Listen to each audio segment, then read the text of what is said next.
Kopardılar dallarımı, kuruttular ağacımı.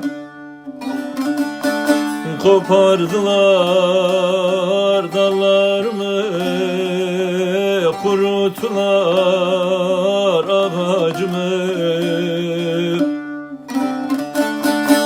Bundan sonra bülbül ötmez, viran ettiler bağımı.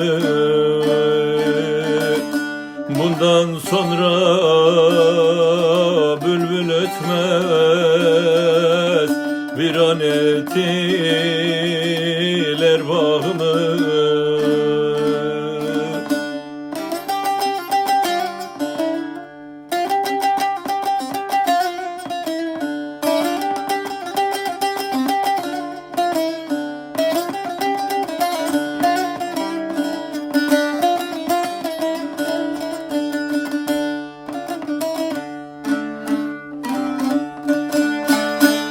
Ne dost kalmış ne akraba, herkes olmuş birer yılan.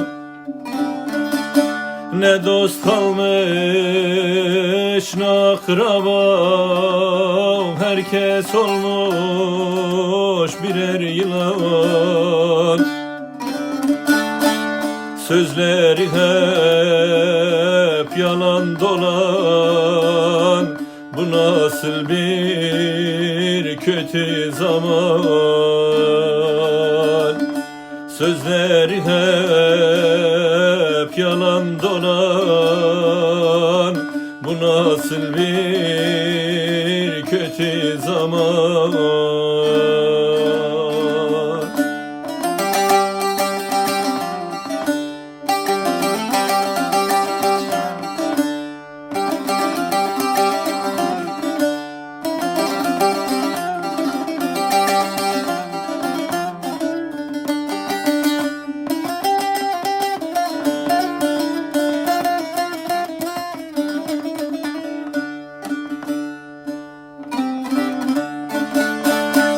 Zehir kattılar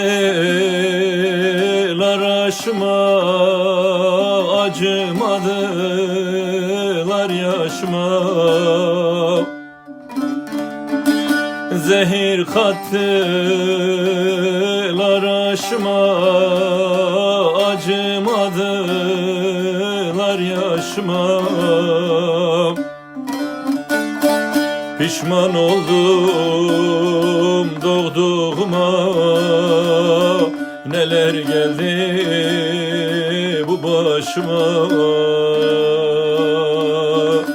Pişman oldum doğduğuma, neler geldi bu başıma.